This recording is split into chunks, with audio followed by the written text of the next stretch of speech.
Sulit sekali bagi ia untuk tidak mencintai dia. Selama itu pula, ia tidak mampu menarik kembali hujan cintanya yang menderas dari langit. Pikirkan saja istri kamu, kata istrinya yang menangkap kegelisahan suaminya. Jangan istri orang lain jadi beban pikiran. Ia tak pernah menjawab, karena tidak ada yang bisa dijelaskan. Setiap kali ia melewati jalan layang, terlihat di mana sepetak hujan itu berada. Tapi ia sudah tidak menghendaki perjumpaan macam apapun. Hatinya hancur berantakan, seperti keramik jatuh ke landasan dari pesawat kargo yang sedang take off. Dengan kesal dihapusnya nomor-nomor telepon dia dari handphone. Namun ini hanya membuat ia semakin kesal karena toh masih hafal juga. Terlalu banyak hal dari dia telah meresap ke dalam dirinya dan tak mungkin dihapus untuk selama-lamanya. Gambar-gambar, foto-foto, kata-kata. Waktu meninggalkan jejak. Begitu pula saat-saat yang dilaluinya bersama dia. Segenap makna perjumpaannya meresap ke dalam hatinya, dan ia tidak bisa melupakan dia. Ia tak bisa lagi memandang segala sesuatu di dunia ini seperti sebelum berjumpa dengan dia. Ia tak bisa lagi berpikir di luar cara berpikir seperti dia. Mereka telah berpisah, tapi tidak terpisahkan. Begitukah cara cinta berada, pikirnya. Tapi setiap kali berpikir, ia teringat dia. Maka ia berusaha berhenti berpikir. Ia marah sekali dengan cinta. Tai kucing dengan cinta, umpatnya dalam hati. Namun pada suatu senja yang gemilang, cinta jualah yang menyelamatkannya. Ketika seorang dia yang lain muncul kembali dari balikan yang sudah terhapus, dia tidak berkata apa-apa, seperti kutipan sebuah sajak. Tidak ada janji, atau pada pantai. Ia pun tahu tak ada janji pada perjumpaan yang manapun. Janji-janji memang tidak diperlukannya, karena janji sebuah cinta yang paling membara sekalipun hanyalah janji suatu senja yang terindah. Kecuali di negeri senja, adakah senja yang tidak berakhir? Kuberikan segalanya untukmu, katanya kepada dia. Kuberikan cintaku, jiwaku, hidupku, apa saja yang kau mau. Dia hanya tersenyum menghela nafas, memandang senja yang dipantulkan kaca-kaca gedung bertingkat. Lihatlah senja di kaca gedung itu, kata ia kepada dia. Kenapa? Bila engkau melewati jalan ini, senja itu masih akan berada di sana selama-lamanya. Bisa sekali, selama engkau masih mencintaiku. Aku tidak pernah mengatakan apa-apa kepadamu. Tidak perlu. Senja itu sudah mengatakannya. Dia melihat langit senja yang menjadi abadi di kaca-kaca gedung bertingkat itu. Dia tahu betapa sulitnya melihat matahari tenggelam di Jakarta. Tapi kini ia telah mengabadikan senja ke kaca-kaca gedung bertingkat untuk dirinya saja. Dia bahagia sekali, namun tidak bisa berkata apa-apa.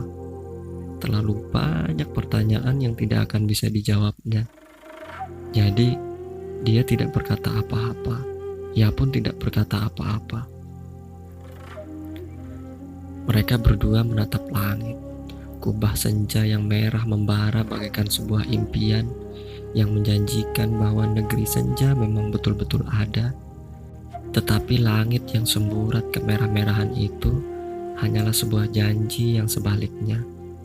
Setiap detik terjadi perubahan warna, dari merah yang membara sampai memancar ke emas-emasan ketika matahari mestinya telah terbenam.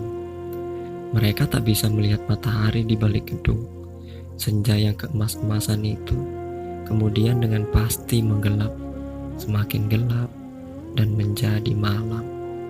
Bagi mereka yang terbiasa mengamati senja, akan selalu tahu bahwa senja belum betul-betul berakhir ketika matahari terbenam.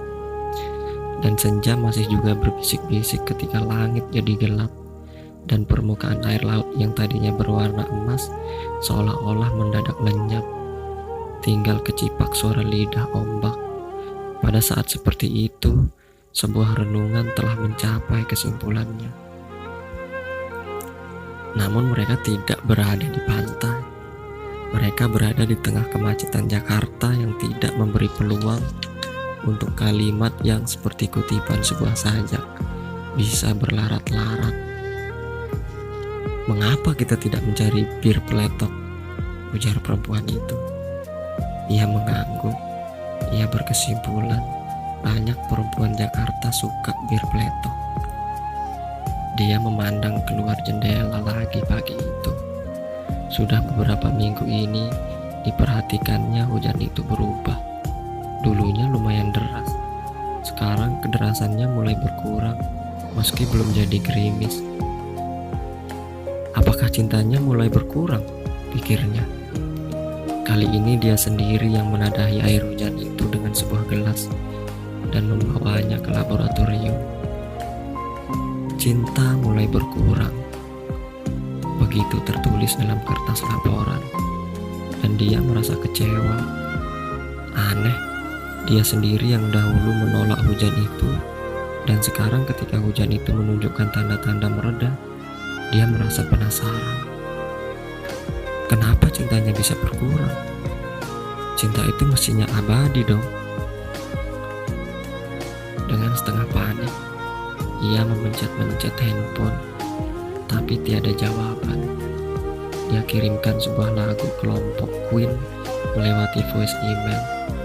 Sebuah lagu yang menjerit, "I still love you." Tapi semuanya sudah terlambat. Pada senja hari itu juga, hujan yang selalu mengikuti kemanapun dia pergi berubah menjadi gerimis dan akhirnya berhenti sama sekali. "Hujan, oh hujan, kemana kamu hujan?" desahnya. Pada senja hari itu, dia menatap keluar dari jendela lotengnya. Dilihatnya langit yang kemerah-merahan. Langit begitu cerah, hujan sudah berhenti. Dia tahu betapa ia menyukai langit senja yang kemerah-merahan seperti itu.